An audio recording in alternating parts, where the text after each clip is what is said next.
Today, what we're going to do is give you our best step-by-step tactical advice on what we would do through the steps we take to rebuild our online businesses. What would I do differently and how would I start if I was to restart all over again? But I've actually been in a position that's worse than starting from scratch, which is starting, then ending up £20,000 in debt, and that's one of the things that I'll discuss today, and having to rebuild from there. So if everything was taken away from me, I'd be setting up a new limited company, I'd be getting a business bank account set up.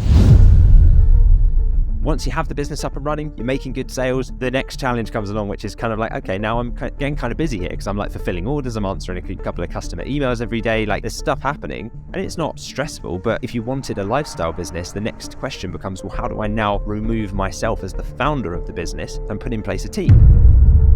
Exactly, and that's probably the biggest mistake that I made, and this is the biggest change that I'd make if I was to go back and start again from scratch.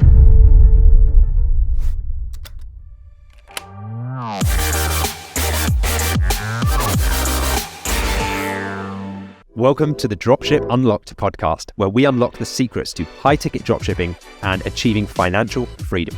I'm Lewis Smith, founder of Dropship Unlocked, and I'm joined by James Eardley, client success coach at Dropship Unlocked. Each episode, we'll be sharing our experiences and providing you with the tools you need to build a successful e-commerce empire of your own. From zero to owning £1 million online business, we'll help you achieve the ultimate freedom over your time, location, and financial future. And when we're not recording the podcast episodes or running our own e-commerce businesses, you'll find us helping people like you launch their own high-ticket dropshipping businesses. To learn more about working with us, head over to dropshipunlocked.com/free. Now sit back, relax, and get ready to access your full potential with the Dropship Unlocked podcast. Hey everybody, and welcome back to the podcast. So today we've got a really interesting question from our listeners that we wanted to dive straight into on today's episode.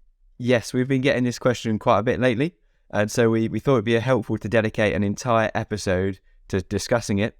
And this question is, if you had to start over again from scratch, so before you've started the businesses without any money again, how would you regrow your online businesses? Yeah, so we wanted to kind of put ourselves back into the shoes that we were in before we even started our e-commerce businesses. And today what we're going to do is give you our best step-by-step tactical advice on what we would do if we were put into that situation again, and kind of just walk you through the steps we take to rebuild our online businesses, because we both run these types of high-ticket e-commerce businesses, and just build them up from the ground up.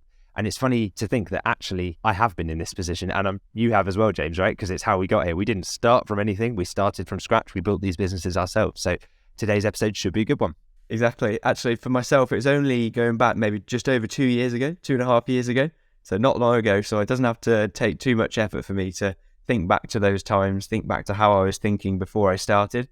And I'll go back now and share what I would do with all the insights and tips and tricks that we've picked up now after running these businesses. What would I do differently and how would I start if I was to restart all over again? So firstly, Lewis, where would you start? Put yourself back in those shoes. Yeah. Well, I was just thinking, I've actually, not only have I been in the situation where I'm starting from scratch, going from a job that takes up a lot of my time, the 9-to-5 grind, and transitioning into having a location independent business. And, I've been in this world now for 6 years or so running these types of stores, but I've actually been in a position that's worse than starting from scratch, which is starting, then ending up £20,000 in debt. And that's one of the things that I'll discuss today, and having to rebuild from there. So you could almost argue that I was starting from scratch with one arm behind my back, because it was really harder than it would have been just starting from, the very first step. So I think the first thing I'd need to do is define my goals. So I'd need to think, okay, so I'm in my job currently, I'm working in my 9-to-5. Maybe I have some savings, maybe I've got, 5K saved up or kind of around that level. Because one of the important things that we always talk about is if you're down to your last penny and you're relying on trying to start a business, if you're in that kind of situation where it's like you have to make it work and there's like a desperation element, what it will do is encourage you to make rash decisions and you won't be thinking long term. And that's one of the worst things you can do if you're building the foundations of a business for the long term. So actually, sometimes when people are in that position, I say the best thing you can do is learn, absorb as much as you can, set goals, but focus on building up your savings first. Get yourself to a point where you have a life raft so that you're not jumping out the ship in the middle of the ocean. You've got the boat as close to the dock as you can before you make that jump. Completely agree. I think having that in place, and for me, it was having an income when I first started my businesses. I had an income, a 9 to 5 salary that I had in place, and a bit of savings, and therefore I could get started. And that will be the position that I'm going to take myself back into in terms of what I would do now to start again. And as Lewis alluded to, the first thing to do is really to define your goals. So why are you doing this in the first place? Why do you want to start a multi-million-pound business? So it's that idea of starting with the end in mind. So think about, where do you want to be perhaps in 12 months time, 18 months time, and 2 years once you've got this business up and running and started? What types of income do you want to be achieving on a monthly basis? What kind of sales do you want to be driving into your business? And more importantly, how do you want your life to look? What sort of lifestyle do you want to live on a day-to-day basis?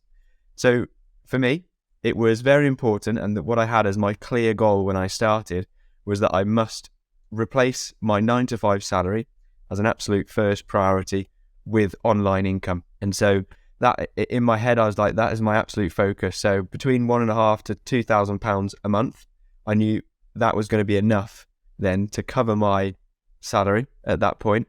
And at that point, I could then replace the salary, leave the 9 to 5 job, and go out and focus purely on living a life and earning money online.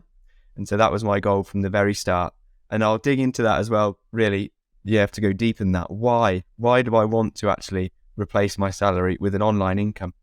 Well, for me, it was because I didn't want to have to wake up, sit in an office all day, listen to my managers tell me what to do, and follow the corporate structure, and be sat behind a desk all day, and have these sort of polite conversations in the canteen that really didn't interest me at all.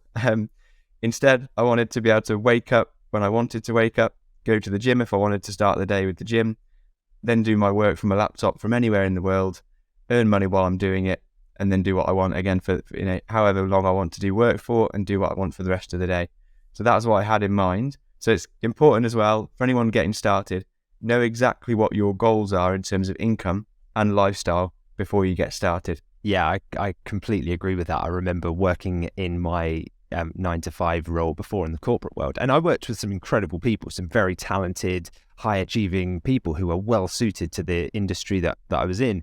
But I couldn't help but feel that, like you said about going to the gym, for example, if I wanted to go to the gym at 10 in the morning, if I would do that, I couldn't do that without the feeling of guilt of, what if somebody calls during that time frame? I'd then have to explain, oh no, but I am going to work beyond 5 p.m. to make up those hours later in the day. And like there was there's constant, like the manager breathing down your neck. And I think you can't really escape that. Even if you say, oh no, my boss is understanding and it's totally fine, you'll still have this feeling of like, okay, so what if I just want to go on holiday tomorrow? Like I'm off to Dubai in a couple of days. I didn't have to ask a manager. I just had to ask my wife and round up the kids, right? So it's like, it's that autonomy that you lose, I think, when you're trapped in a role like that you may not even realize that of what it feels like on the other side. And so this is us now on the other side of that, just talking to our former selves and saying, I promise you, the headspace that you'll free up on the other side of that, it's like someone's unshackled you and you can just do whatever you want in life, whenever you want, on your own terms. So it's that control that you get back, which I think is one of the big goals for me. It was like lifestyle business, semi-automated passive income, because it's not fully passive. There will be work to get up and running, but once you have a team in place of virtual assistants, you can very much step back from it. So we'll dive straight into what the first tactical steps would be. So first thing is, I would have to decide on I want an online business because I want to be able to run it from anywhere.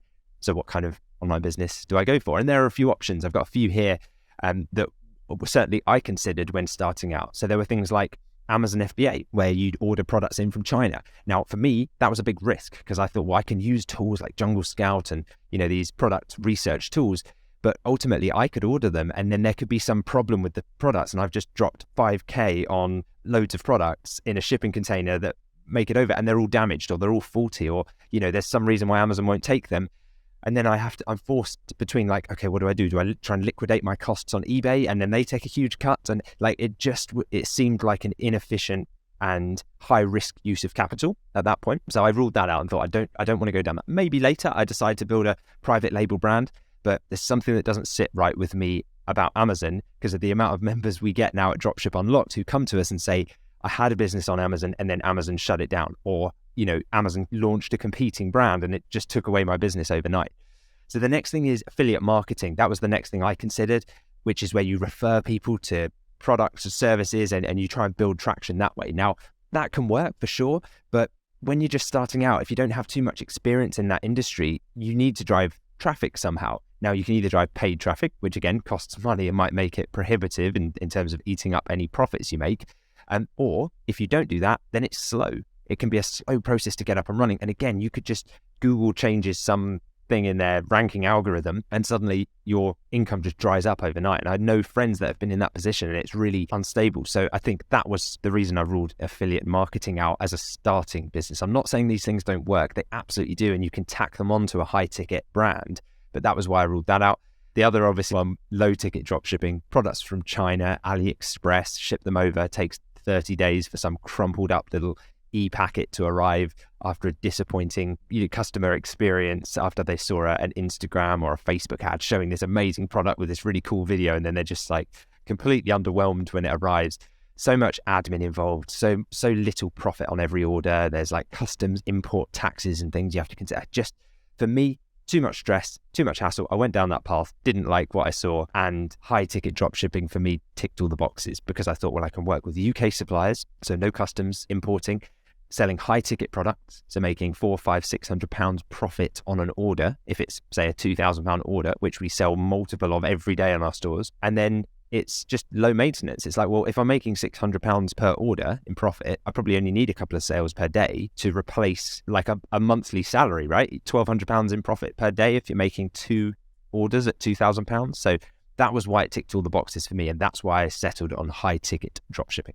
And I'll do the exact same all over again. I think it's the first critical tactical decision that you have to make after you've set your goals up is, right now, how am I going to achieve those goals and which online business model should I use? Because there's so many out there.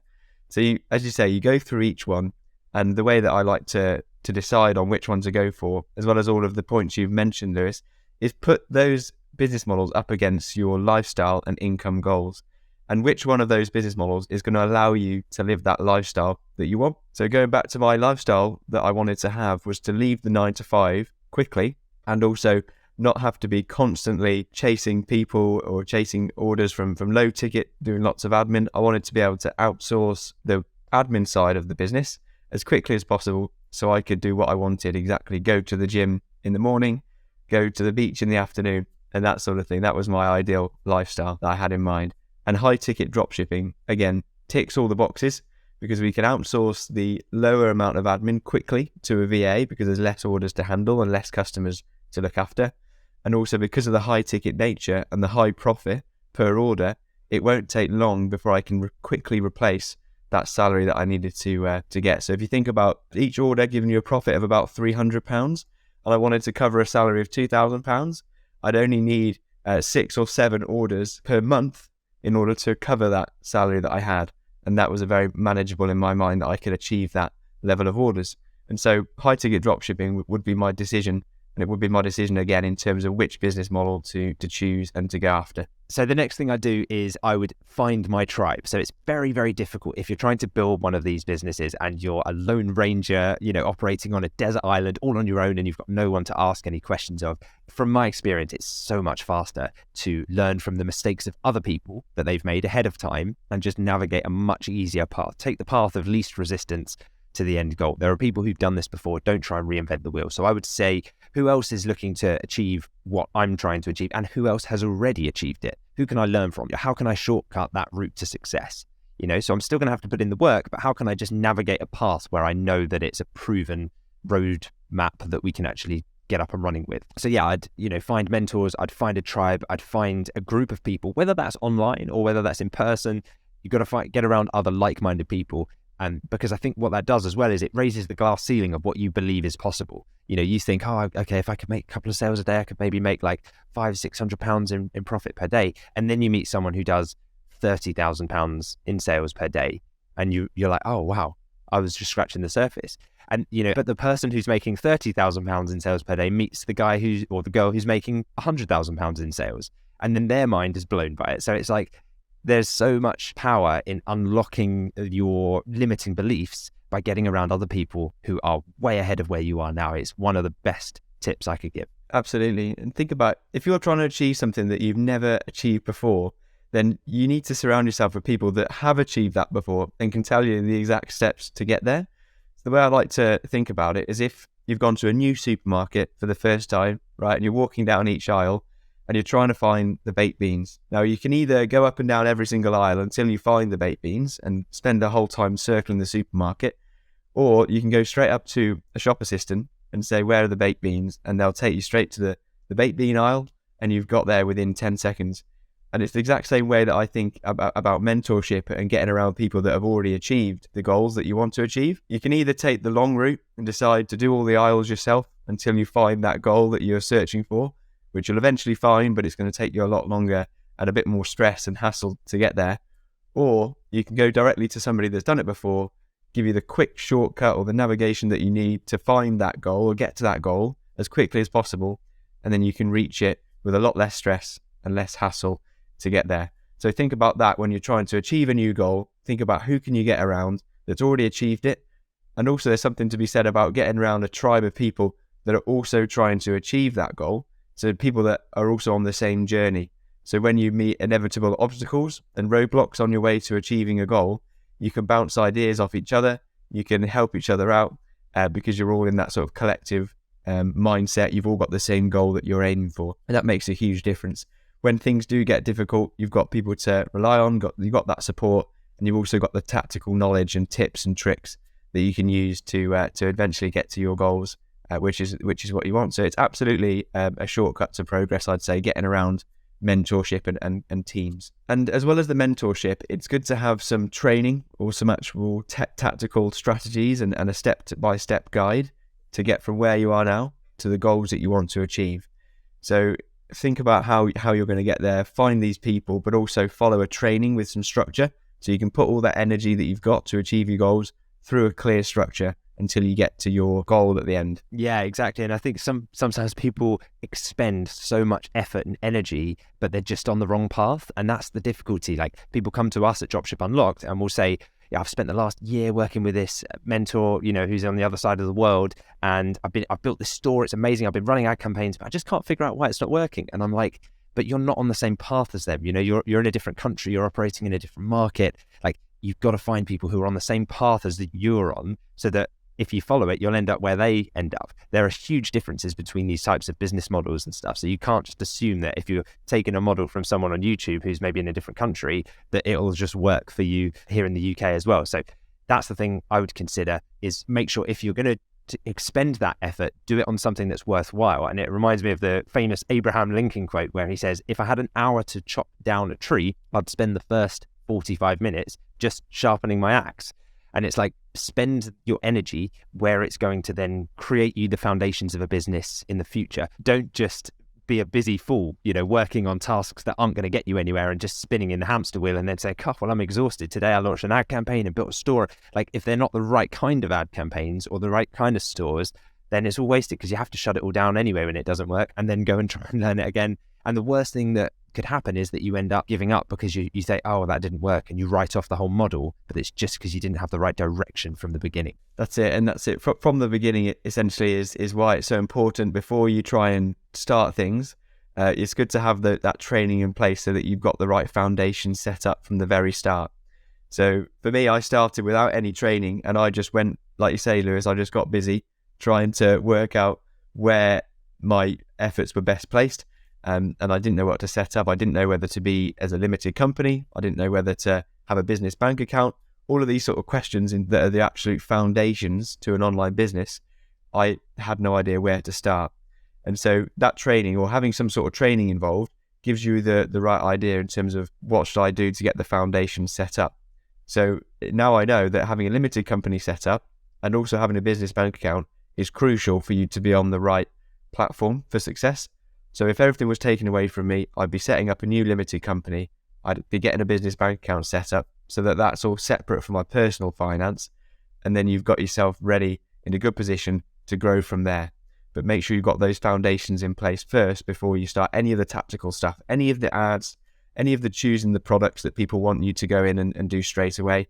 Get your foundation set up first so you've got a nice level footing, and then you can push on from there. Yeah, so things just as simple as setting up a business bank account. People overthink this. We see it every day in our program. They're like, well, which business bank account should I do? And it's like, this is the wrong thing to be spending 4 weeks on trying to figure out. So let me just make the path easier for you. The one we use them because they're super simple. They're online. They give you access to an account the same day pretty much, is Tide. So if you go to dropshipunlocked.com/Tide, we've partnered with them. And I think you get a free £50 cash as soon as you sign up for the account. And so that's one of the things that I would say, do not get stuck on. Just move past it. Go to dropshipunlocked.com/Tide, TIDE, and get your business bank account set up today, because that's one thing you can then tick off your list and move on to the good stuff.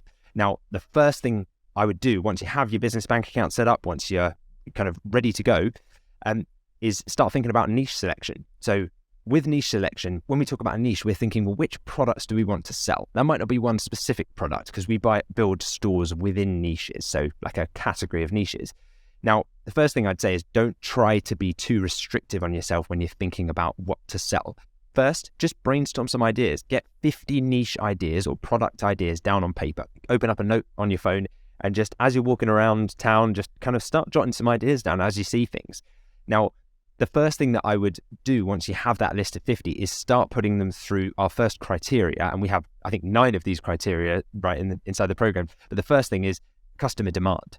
So are there enough people searching for the product that you are thinking of selling or not? Because if there's not, it's very expensive to try and create new demand. Whereas if you can go into a market where there's already demand, you just serve the existing customers who are raising their hand and saying, I want to buy your product. So a good example of this would be something like barbecues. There's never going to be a shortage of people looking to purchase barbecues, because it's not so niche that you have to go and teach people what a barbecue is, right? There are already people looking for it. Maybe their old one broke years ago, or they have a need for it. So if you can just kind of slot into the market and take a slice of that huge market, you can build a 6-figure business just by being pretty average at what you're doing, right? Now, not to mention what can happen if you become really good at it. Another of our criteria, and we won't go through all 9 of them now. If you want more information on that, we have a free training on where we go through this at dropshipunlocked.com/free. So if you head over there, we can kind of guide you through the full process of this. But another thing we'd look for is a non-seasonal niche. So we don't want something that's like really good around Christmas time and then just dries up for the rest of the year. Because if you want a sustainable long-term lifestyle business, you don't want all of your sales to come through in the month of December, and then for the rest of the year you get nothing, right? So those are the kinds of things I'd look at. Another one is average price points that you want to be selling products. If you're following our model, the Home Turf Advantage model, that are upwards of about £300 in average product price, ideally higher. We sell products every day that are above 1,000, above 2,000, but anything below 300, when you're drop shipping it using this model, your margins are going to get squeezed, and it's going to be hard to make it really work long term. So those are some initial goals to get you started and getting those product niche selection ideas going. Exactly. And when it comes to niche selection, I think because you've got your goals set up in the first place, which is so crucial, and I keep going back to it, you can then apply those goals to the niche that you want to go in. So having your average order value over £300 is going to link directly into your lifestyle goals, where you don't want to be having to process thousands of orders every day. Instead, it can literally just be 1 or 2, and you can generate thousands of pounds worth of sales and profit very quickly when your average order value is above £300, which it is with the Home Turf Advantage. And also have a think about which products you want to go into, and have a niche that you're confident has a proof of concept already. So one of the criteria as well that we go through in the program is making sure that you can see there's proof that these products are selling already by websites that are very similar to ours already. And so we can find out whether these products are going to be a success for us before we even start. So this data-driven approach really gives us absolute confidence in making the decision which products we should go behind, instead of just going on a whim and thinking, oh, I'll sell, I don't know, windows because I've got 7 of them in my house. You really make a data-driven decision in terms of which products to go for. And then once you've decided which products you want to go for, then comes the next step, which is exciting for a lot of people, and that's building your Shopify store, so your website where you can then sell your products online. Yeah, so we use Shopify just because it is the best e-commerce platform out there in our experience. There are loads of e-commerce platforms, but none of them, in our opinion, are at the forefront of e-commerce in the same way that Shopify is. So again, we've partnered with Shopify because we're like, well, if it's that good, then let's give people like a reason to use it and try it. So if you go to dropshipunlocked.com/Shopify, you can start a free trial with Shopify, and I think you get 3 months of Shopify for £1 or something. So it's like, well, there's no risk. Just pay £1, have a go, see what you think, build a store, and if you don't like the platform later, you can move. But there are multi-million pound per month brands that are using the Shopify platform, and if it's good enough for them, it's good enough for us, right? Later, if you're a huge world-renowned business and you then want to migrate to a different platform, absolutely. But there's so much to be said at the beginning for getting out your own way, keeping it simple, and letting the platform experts do what they do best. So if you head over to dropshipunlocked.com/Shopify, you can get access to that deal that we've partnered with them on. Yeah, and I know that Gymshark are an example of a brand that use Shopify to go to multi-millions every month. And they may still use them now, I'm not sure, but it just shows that these huge companies trust in Shopify as a leading e-commerce provider. It's always been good enough for me. With the stores that I've used, it's always been Shopify. And so that's where we'd recommend you go in terms of building your website. And the initial thing that you want to do with your store is just to build a very basic store initially. So it's easy to get carried away and spend months, easily you can spend months on building a website thinking that you're busy every day creating this incredible website. But actually, to start with, you just want to have a minimum viable store, which we talk about in the program, which is just enough. So you've got your products there, you can make sales, you can show your suppliers that you've got a serious website already set up that works. And then you can, over the course of the next few months and years after you've made the sales, you can then reinvest that profit into a brilliant looking website. But initially, it's just about having that working website that's professional looking, and you can go a long way with that initially. And that keeps up your momentum as well in terms of growing your business. So once you've got that store, as I mentioned, you can then use that to do the next thing that I would do, which would be to go and contact the suppliers within the niche that you've chosen. Yeah, now the next thing you'll want to do once you have your minimum viable store, as we call it, your MVS set up, is to actually contact some suppliers. Now, these are suppliers that, using the model that we go through, the Home Turf Advantage model, you'll have already verified are happy with the dropshipping business model. So they're happy to fulfill your orders. So there's not a risk of when you contact them, they say no, because you know that they do the model already. However, there are some things that I would absolutely not say, such as I wouldn't use the word dropship when speaking to them. James and I can both safely say, I think that we've had enough doors slammed in our face or phones hung up on us by suppliers where we've kind of overstepped the mark or said something wrong. So it's why we've developed our process for doing this. And we've actually put together a supplier contact script specifically for the UK supplier. So this is like phone scripts, email scripts, and it's actually one of the bonuses you get when you order mine. You book the Home Turf Advantage. So if you did want to get access to that, you go through, order the Home Turf Advantage book. There's a link in the show notes to this, and you can order that. Or you can head over to dropshipunlocked.com/book, and that'll take you straight to the book page. Now, with the suppliers, you're probably looking for about 5 suppliers. That's kind of the starting point. Eventually, you'll want to start onboarding more and more of them. And that kind of part of building this business never stops.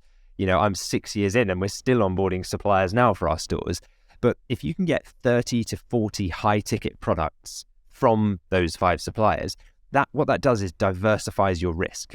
Because the Pareto principle of 80% of your sales will probably come from 20% of your products. But the danger is when you start, you don't know which 20% that will be. And so people start with 5 products and they run ads to them and then they go, hey, the ads are not working. I'm like, well, of course, because you probably don't yet have any products that resonate with the market. We can't force unpopular products on a market just by running ads to them. It doesn't matter how much you get those products in front of customers. If they're not interested, they're not going to buy from you. So what we can do is diversify that risk. Now, one of the ways we do that is we use marketing campaigns such as Google Ads. So James, maybe you can take us through a bit more about why we use Google Ads. Yeah, absolutely. And it all comes down to finding customers that are further down the buying funnel already. So that means that we're targeting customers that have already expressed an interest in buying the products that we are selling, instead of using, for example, Facebook ads, where we're having to interrupt people through their scrolling experience and show them ads of our products.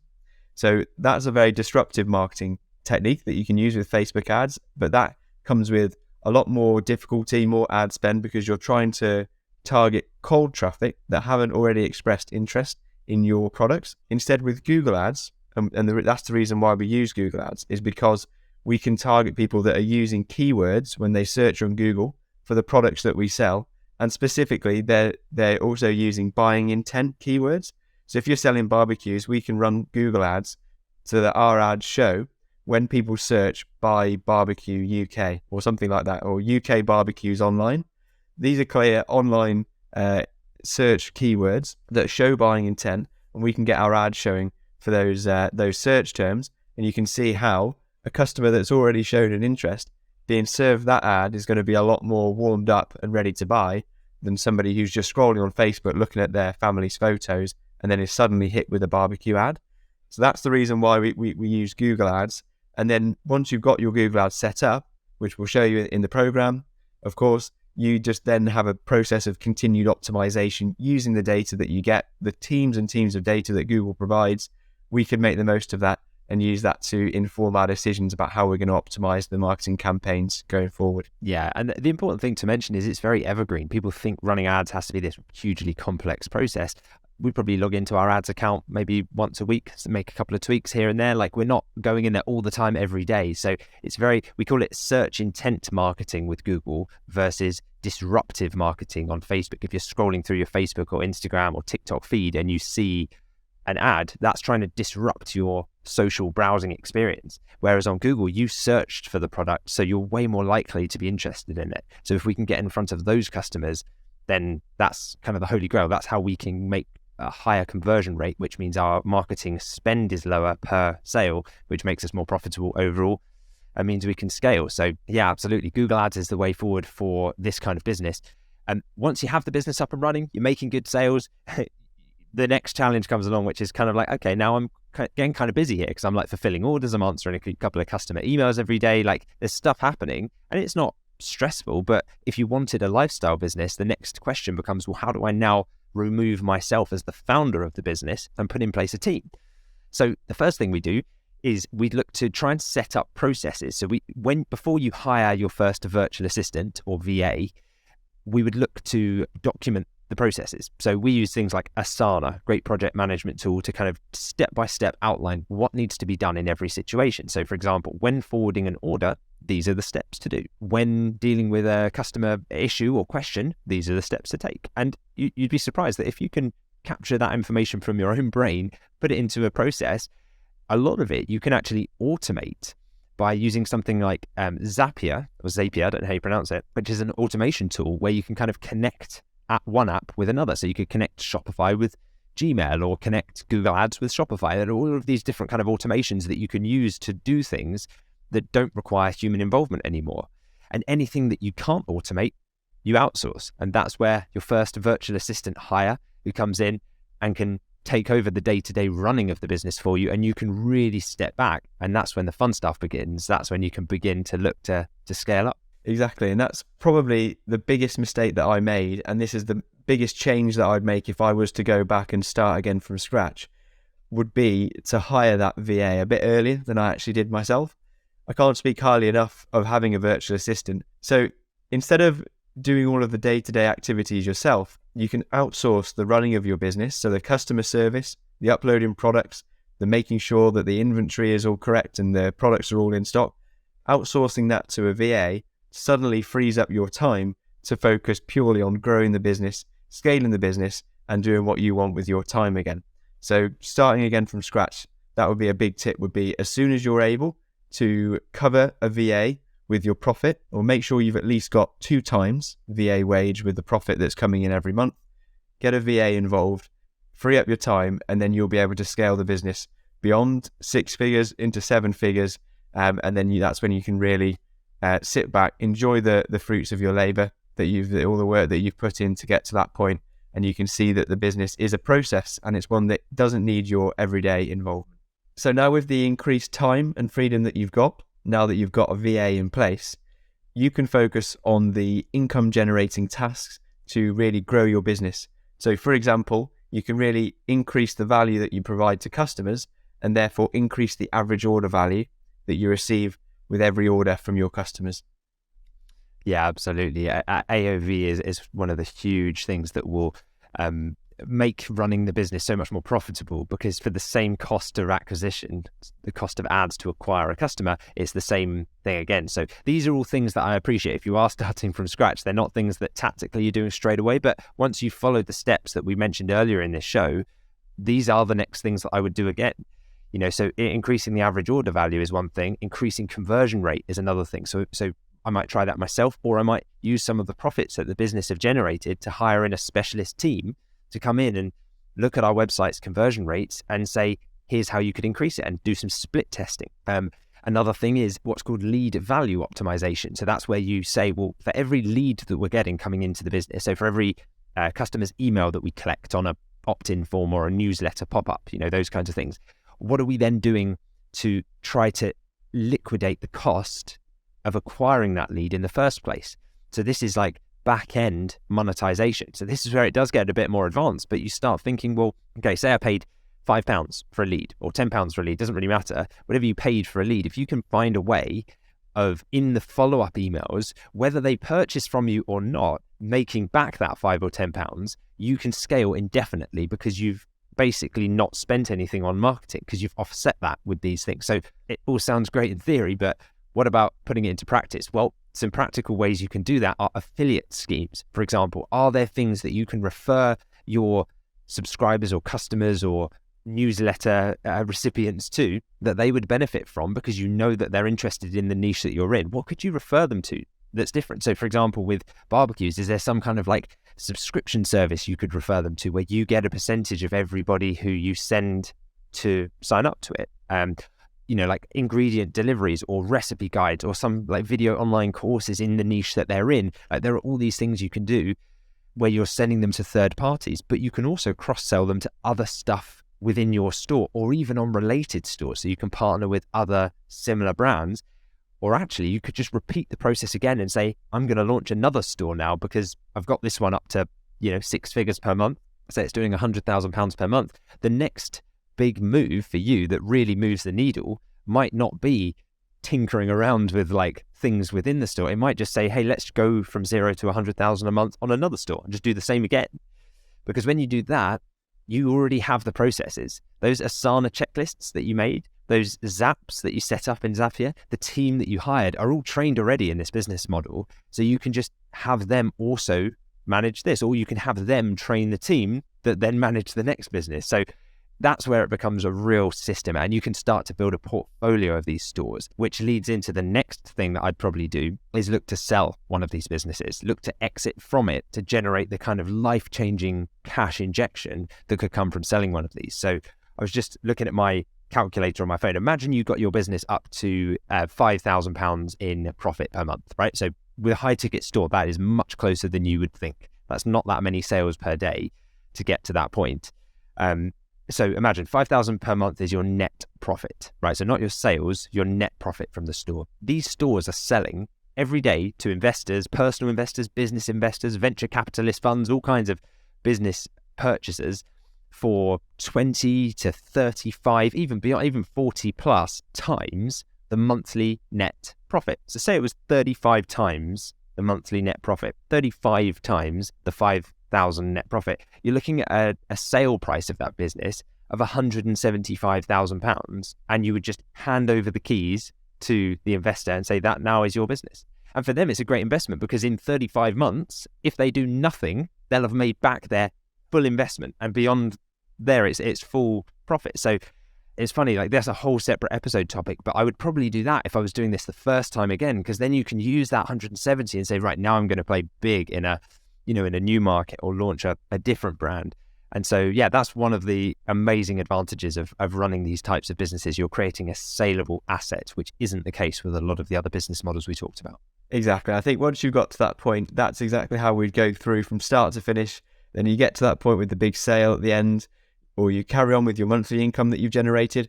Then you probably want to reset your goals, use all that skills and knowledge that you've picked up through growing that business over that period of time, and then invest that into a new business, start again. And then, yeah, there you go. The sky's the limit from there.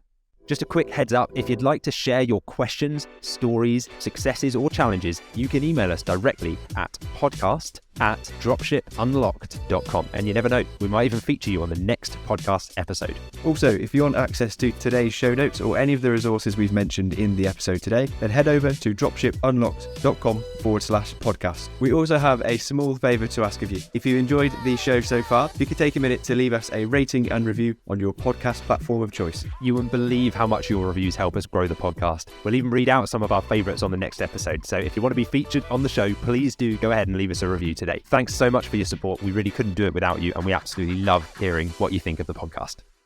So next up, we wanted to share with you another member success story. So we'll be sharing the success of our current Dropship Unlocked members in this section.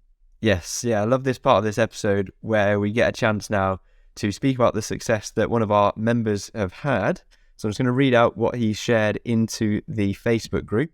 And his name is James, and he's talking about the largest order that he's had, so his record order for his high-ticket dropshipping store. And James said, "Hi guys, just wanted to spread some positivity. Just taking the biggest order to date with a 22% profit margin on an order that was over £7,000. So we've done the numbers, and that equates to a profit for one order of about £1,540. And that's on the conservative side because he said it's over £7,000. And that's just from one order.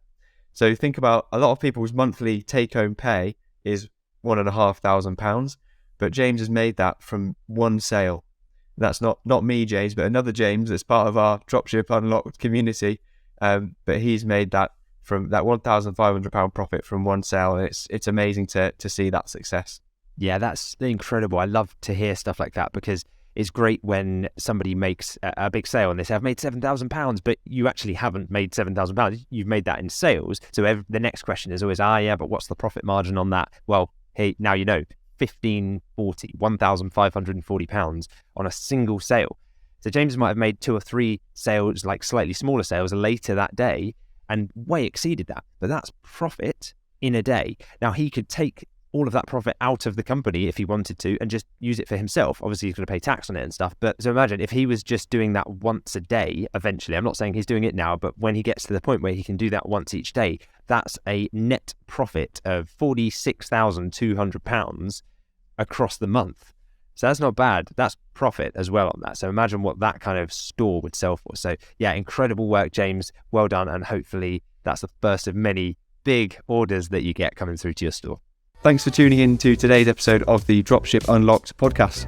We hope you found today's episode useful and inspiring. Remember, if you're ready to take the next step towards creating your own high-ticket dropshipping business, our step-by-step mentorship program can help. Just head to dropshipunlocked.com/free to learn more and get started on your own journey to financial independence. Don't forget to subscribe to the podcast so you never miss another episode, and leave us a review if you've enjoyed what you hear today. We love hearing from our listeners, and we'll even read out some reviews on the next episode. And finally, thanks for choosing to spend your time with us today. We really appreciate you, and we'll be back soon with more valuable insights and tips on high-ticket dropshipping.